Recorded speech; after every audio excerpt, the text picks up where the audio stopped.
These are the top breaking news for today, being the 30th of June 2026. Sowore granted 200 million naira bail. The Federal High Court in Abuja has granted bail to online publisher and African Action Congress presidential candidate Omoyele Sowore under fresh conditions regarding his ongoing cybercrime case. Political accountability debate. Former ADC vice presidential candidate Rotimi Amaechi publicly asserted that Nigeria's leadership issues will persist until everyday citizens stop accepting bad governance and actively hold public officials accountable. Tinubu celebrates Tunji Bello.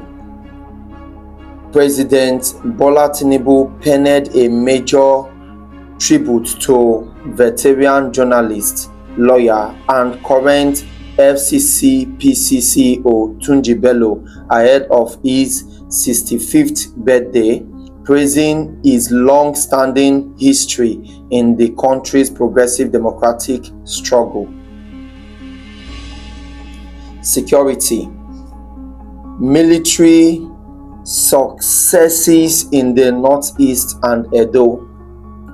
The Nigerian military rescued 10 abducted NECO students in Borno State following an intensified attacking operations, while over 76 ISWAP terrorists surrendered to troops.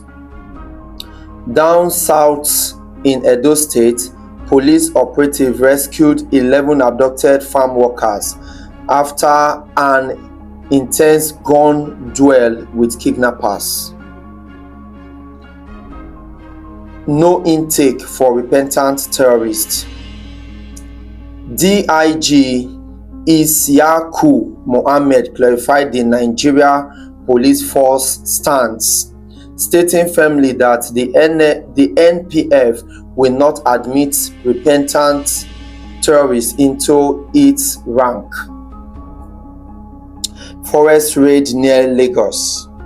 A joint security operation neutralized 4 suspects and rescued 5 victims during tactical forest raids targeting kidnapping syndicates operating along the Lagos and Ogun border axis. Economy. Vice President Shettima defends reforms. Speaking at the 5th Nigeria Employers Summit in Abuja, Vice President Kashim Shettima defended the removal of the fuel subsidy and foreign exchange unification. He urged that restoring Macroeconomic Stability Act as the first infrastructure for business growth before physical roads and railway can strive. NECA alight business burdens.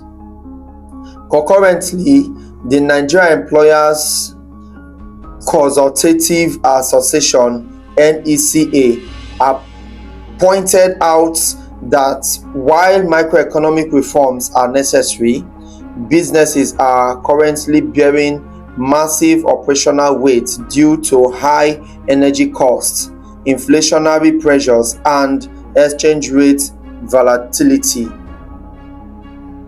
Health tech office gains traction. Following the recent executive approval of the National Health Technology and Data Analyst Office, coordinated by Obi Odigwe, healthcare stakeholders are monitoring new rollouts designed to dignitize national health metrics and track patient care infrastructure. Education. Over 32 million enrolled ahead of major digital launch. The Federal Ministry of Education announced that over 32 million students have been successfully registered on the new Digital National Education Information Management System. The portal officially launched tomorrow, which is the July 1st, to eliminate administrative waste track out of school children, and give public data access to researchers. Major NYSC reforms approved. The federal government approved the most sweeping structural changes to the National Youth Service Corps (NYSC) in its 53-year history. The scheme is shifting towards a technology-driven, civilian-led, and skill-oriented framework with modifications to the orientation camp timelines. ASUU demand. The Academic Staff Union of Universities, ASUU Adamawa chapter, publicly urged the federal government to strictly honor the funding agreements established in late 2025. Infrastructure. Abuja-Kaduna-Kano Highway milestone. The federal government officially completed the first major section of the 257 billion naira Abuja-Kaduna-Kano Highway project, providing immediate relief for commuter logistics. Fresh flood alert. The Nigeria Meteorological Agency NIMET issued urgent alerts to coastal cities, including Lagos, warning residents and local government to prepare infrastructure for flash flooding over the coming days. Foreign affairs. South Africa evacuation deadline and compensation claims.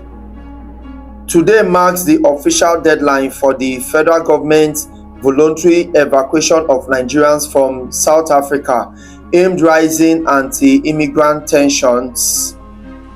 Acting High Commissioner Ambassador Alexandra Ajayi revealed that the federal government is actively documenting properties, vehicles, and assets left behind by fleeing citizens to press South Africa authorities for formal economic compensation. These are all the breaking news we have for today, being the 30th of June 2026. So please join the live stream and please be our guest. Remember, every Sunday at 7 p.m. Nigerian time, we also run a box battle on this page. So for today, be our guest. Join us in the debates of many fresh policies about this administration and debate about most of these news headlines, and also a debate about who should the Nigerian people support to be the president of the Federal Republic of Nigeria come 2027 general election. Please, also as you join the live stream, do well to support us in all ratification as you can, and do well to be part of our guests so that we can discuss. Remember, in Nigeria we have diversity of culture, diversity of religion, diversity of tribe and languages. Please do not promote hate in any of this kind. Instead, let national peace and national unity and national development be your number one priority. I remain the bitter truth, no time.